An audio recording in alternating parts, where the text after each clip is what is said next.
"You're just a wallet in the front seat." She said it like it meant nothing, like it was just air. We were on I-70 westbound, heading home from her school. Not in a rush, not late. The radio was off, the road quiet. Megan sat next to me in the passenger seat, earbuds in, head tilted toward the window, scrolling.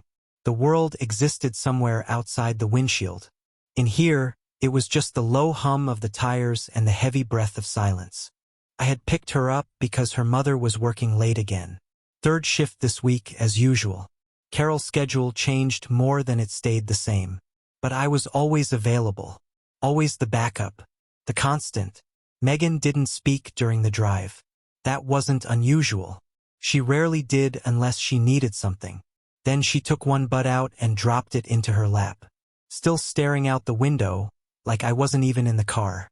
"You're just a wallet in the front seat." That's all she said. No emotion. No warning. Just dropped like a coin in a well. Clean. Effortless. The words didn't echo. They didn't need to. They landed where they were meant to, deep inside, in the place where I still thought of myself as a father. Not by blood. Not by right. But by endurance. Years of sacrifice. A dozen compromises a week. All of it just erased. Not with a fight, not even a shout, but with a smirk in a sentence. I didn't flinch. I didn't respond. What would I have said? That I wasn't just a wallet? That I was a man, a person, someone who had tried? No, that would have been weak.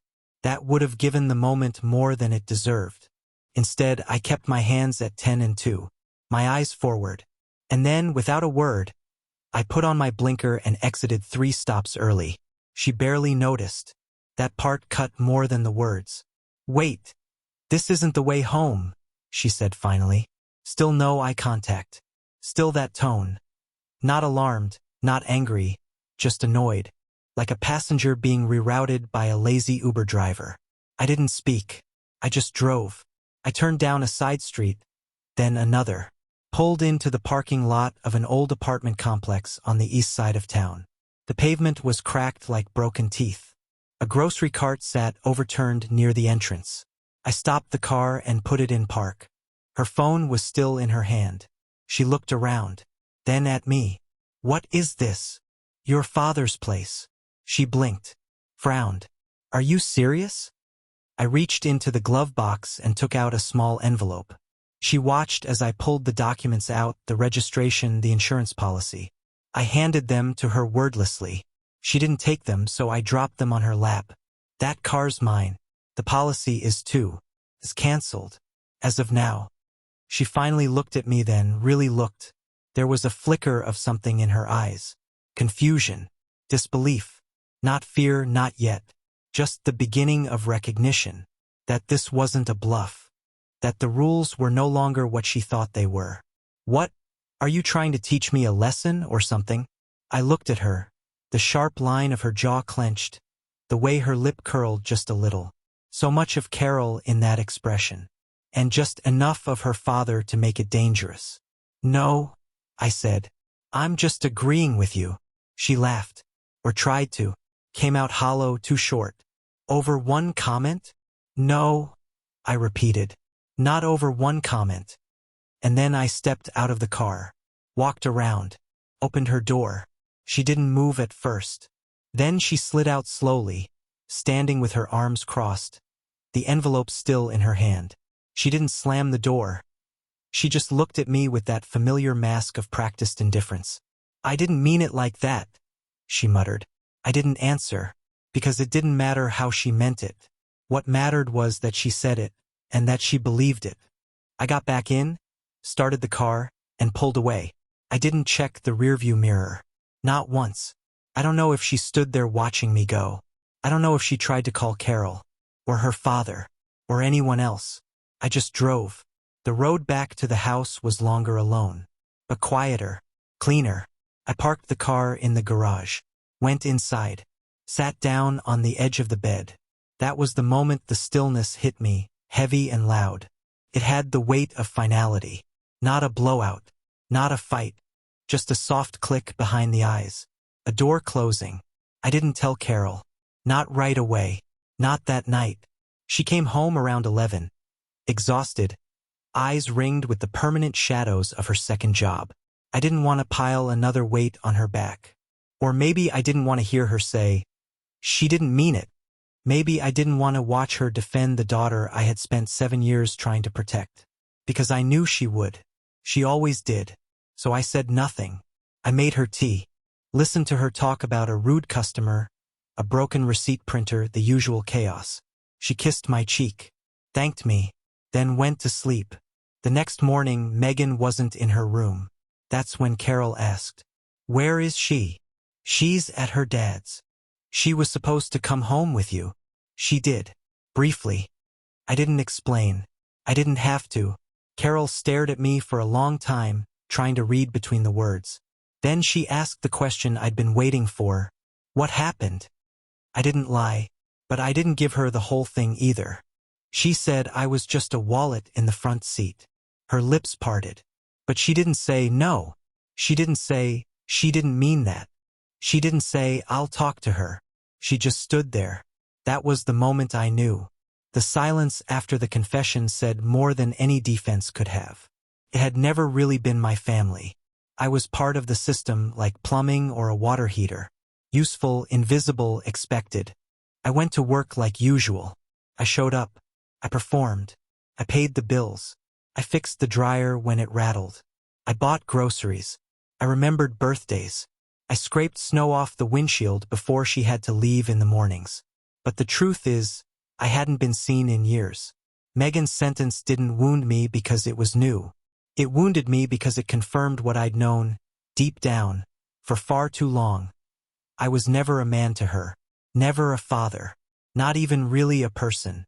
Just a transaction. So I stopped transacting. If you're just the wallet, why keep spending? I kept asking myself that question for days after I left her at her father's. It spun in my head while I shoveled snow from the driveway, while I packed Carol's lunch, while I listened to her hum along to the radio like nothing had changed. Like her daughter hadn't gutted me with a single sentence. I'd heard versions of it before. Not in words, in actions. In the way Megan would light up when her father remembered to text her back. In the way Carol never stepped in when Megan dismissed me at dinner. In the way the photos on the fridge always cropped me out at the edges. Like I was a shadow someone forgot to erase. But that moment in the car made it undeniable. I wasn't her stepfather. I was her step-finance plan. The man who filled the tank. The man who paid the premiums. The man who was useful until he wasn't. After I canceled the car insurance, I expected chaos. Screaming. Slammed doors. A call from her father, maybe pretending to care for a week. But nothing came. Not right away. Just silence. I told Carol what I'd done. She stared at me like I'd spoken a foreign language. You dropped her off? Just like that? She said I was a wallet, I said. So I let her go where she keeps her receipts. Carol didn't laugh. She didn't even blink. You can't be serious, John. She's 16. So was I when I learned what consequences feel like. That's when the anger came. Not from Megan, not yet, but from Carol. Her tone changed. Her face hardened. You're the adult. I looked her in the eyes. Then why do I feel like the fool? She turned away. 2 hours later, I got the call. You threw my daughter out on the street. That was Carol again, voice sharp, phone shaking in her hand. I was at the hardware store buying a new shovel. A storm was coming, the real kind this time. She's not on the street, I said flatly. She's with her father. The one she wanted. The one she defended when she called me a bank with a steering wheel. She was joking. Was she? She's just a kid, John. She didn't mean it. I pressed the phone to my ear and closed my eyes. Not out of emotion, just exhaustion. She said it like she's said 1,000 other things. Like I'm not real. Like I don't bleed when she talks. That silenced Carol for a moment. Then came the line I always feared. Not because it was cruel, but because it was honest. She's not your daughter. There it was. The truth, bald and cold. Not our daughter. Not your daughter. Not even Megan, just she. The wall had been there from the beginning. I just hadn't admitted it to myself. She's not your daughter. That line replayed more than Megan's ever did. She's not your daughter, so you don't get to expect respect. She's not your daughter, so your sacrifice doesn't count. She's not your daughter, so sit down, pay the bill, and stay quiet. That night I sat at the kitchen table with a yellow pad and a calculator. Not out of spite, just clarity. I wrote it all out. $1,400 for braces. $9,800 for summer camp over 5 years. $15,600 for the used Honda Civic, still in my name. $1,200 for insurance every year. $2,000 for new tires, oil changes, repairs. Another $10,000 in gas, road trips, snacks, spontaneous mall days. A rough total $40,000. $40,000 spent over 7 years. Quietly, without thanks. It wasn't about the money. It was about what the money represented. A place in her life. A claim to matter. And she erased it with 10 words. A few days later, the text came. Megan, are you serious? It was just a joke. No greeting. No apology. Just that, the tone of someone inconvenienced by someone else's feelings. A teenager not used to silence. Not used to men who don't fold. I didn't respond, because some messages deserve nothing. And that silence felt right, not powerful, not righteous, just clean. For the first time in years, I realized something simple and brutal. You can't fix a family that doesn't believe you belong in it. I had tried. Tried when I said yes to Carol's proposal. Tried when I drove Megan to soccer. Tried when I paid for things her father couldn't spell. Tried when I bit my tongue every time she looked at me like a stranger. But love without acceptance isn't love. It's labor. And I was tired. Carol tried to fix it. She started leaving notes in my lunch again. Love you. Thanks for everything.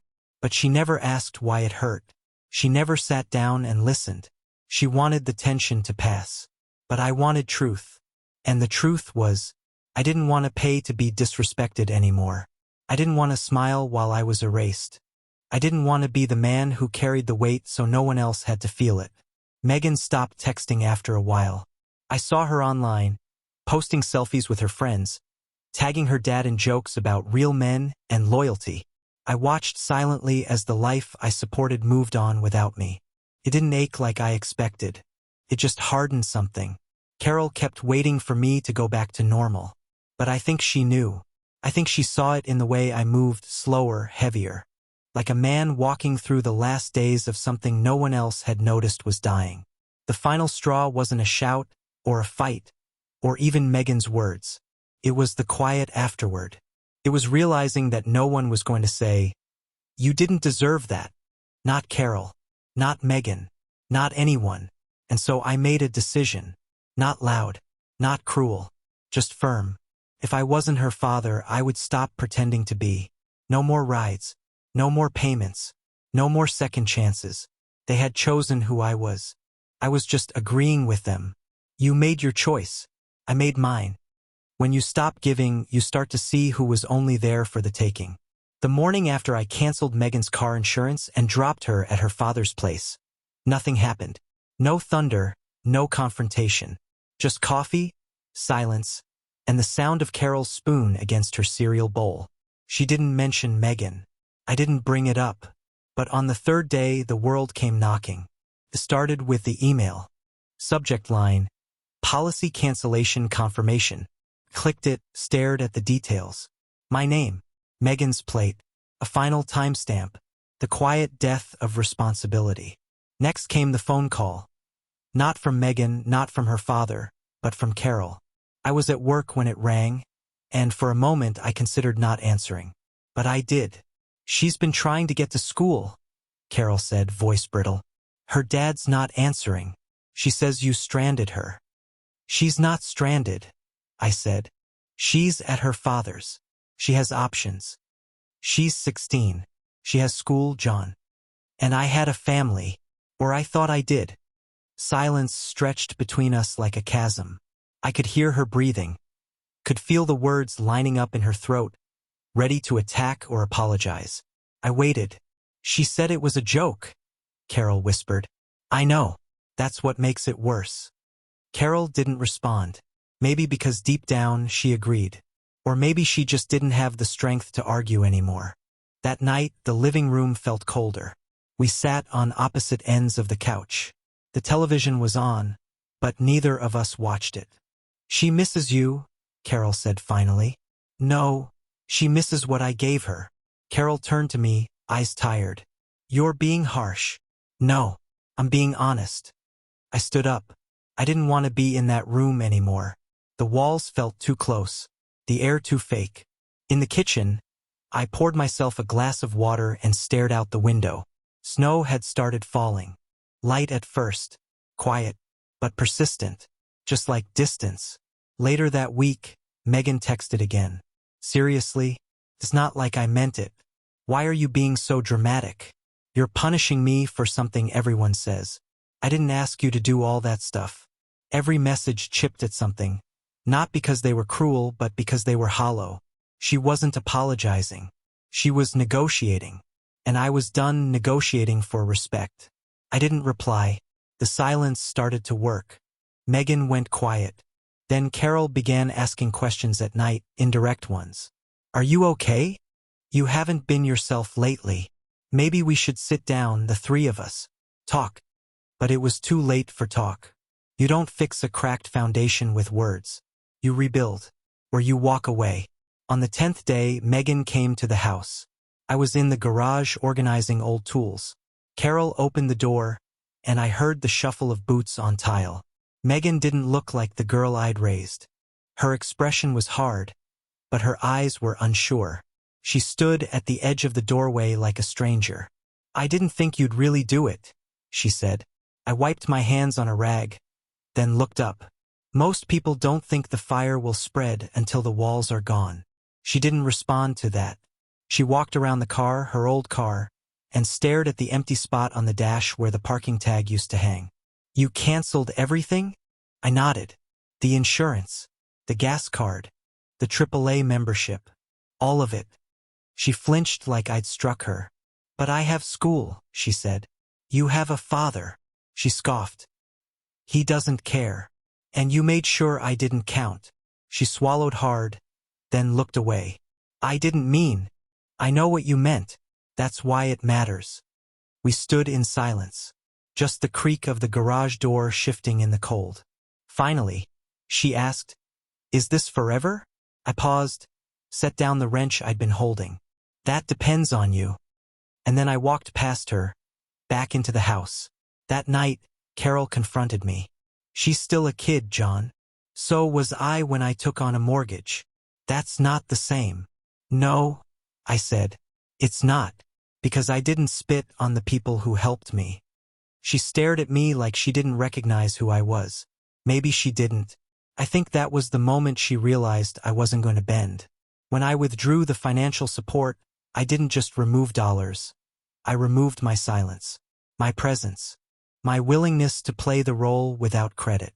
The next week, Megan's school counselor called Carol. She'd been late multiple times, missed a test. Carol called me that night, furious. "She's spiraling, John." I didn't raise my voice. I just looked at her. "So am I." The problem with being the quiet one in the family is they think your calm means acceptance. They think your patience is bottomless. They think you'll stay no matter what. But everyone has a point of no return. Mine was in the passenger seat, 10 words long. "You're just a wallet in the front seat." I was done pretending I didn't hear it. Carol didn't beg. Not yet. But her tone softened. She started cooking again. Started asking how my day was. Left her phone in another room at dinner. Too late. Megan tried once more, not to apologize but to reset. She asked if I could drop her off at a friend's house. No mention of the past. No acknowledgement. Just, "Hey, are you free to give me a ride?" I stared at the message for 10 minutes. Then I deleted it. She called later, voice confused. "Why didn't you respond?" "Because you don't talk to wallets," I said. "You just reach for them." She hung up. I stood in the kitchen for a long time after that. The refrigerator hummed. The house creaked in the cold. I looked around at everything I'd built. The new flooring, the repainted walls, the framed photos of moments that didn't mean what I thought they did. The bills were paid. The fridge was stocked. But I had no place here. Not as a husband. Not as a father. Not as a man. Only as a function. And I had finally broken. I moved out on a Thursday. No yelling. No bags hurled down the stairs. No storm of slammed doors. Just a quiet morning, frost on the lawn, and the sound of duct tape peeling as I sealed up a final box. Carol stood in the doorway of the bedroom, arms crossed, hair still wet from the shower. "So that's it?" she asked. I didn't look at her, just kept winding tape around the cardboard. "That's it," I said. She didn't cry. I think that hurt more than anything. The fact that she stood there, watching the man who built her family vanish room by room, and said nothing. Maybe because she knew. Maybe because she'd already started mourning me years ago. Long before I packed a single shirt.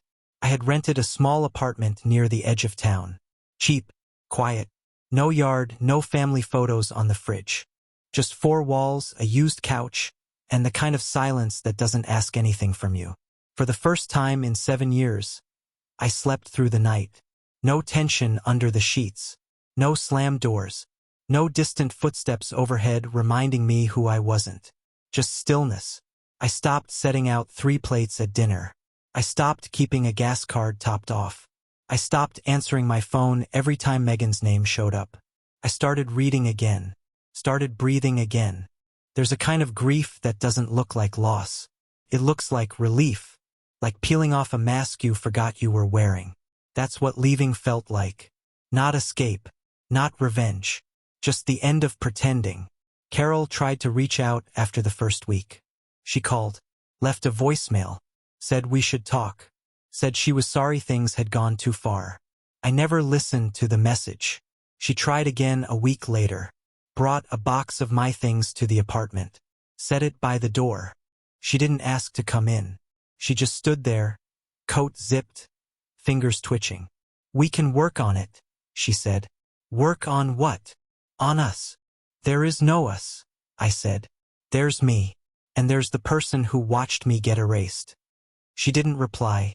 She nodded once and left. That was the last time I saw her. Megan came a month later. No text first. Just a knock. Sharp. Hesitant. Like someone testing a wall for cracks. I opened the door. She looked different. Not broken. Not better. Just realer. Like life had sanded down the arrogance. She didn't have a script. Didn't bring excuses. Just stood in the hall. Jacket zipped to her chin. Eyes rimmed with exhaustion. "I didn't think you'd really leave," she said. I nodded. "Neither did I. I thought you were just mad." "I was." She looked down at her shoes. "So, is this it?" "I don't know," I said. "Depends what you mean by it." She shrugged. "I didn't mean it. What I said. In the car. You meant it enough to say it. And I meant it enough to believe it. I was just trying to be funny." I raised my eyebrows. "Were you laughing?" She didn't answer. I stepped aside, let her in. She sat on the edge of the couch like it belonged to someone else. Looked around the bare walls. No pictures. No noise. Just a lamp and a man she used to ignore. "You always made it look easy," she said. "It wasn't." She nodded. "I know that now. I didn't want you to learn it this way. Neither did I." We sat there for a while. No plan. No lecture. Just the weight of time stretching between 2 people who used to share meals and now shared silence. Finally, she said, "Mom says you won't talk to her." She had years to talk. She chose quiet. "She misses you." I looked at her. Really looked. Does she miss me? Or does she miss what I paid for? Megan winced. "That's not fair." "No," I said. "It's not." She stood. "I just wanted to see if you were okay." "I am," I said. "I miss you, but I'm okay." She turned to leave, but paused at the door. "I do respect you," she said softly. I nodded. "Then show it. One day. When it matters." And then she was gone. I didn't cry. I didn't break. I just sat there, alone in a room I paid for with the pieces of myself no one wanted. People talk about fatherhood like it's biology. But it's not. It's a contract. and mine had been burned without ceremony. But I walked away with something new: self-respect. The thing no one gave me, I gave myself. Carol still calls sometimes. I see the name. I don't pick up. Not out of hatred. Not out of pride. But because I don't trust words anymore. Only actions. And actions speak louder than any apology that arrives after the damage is done.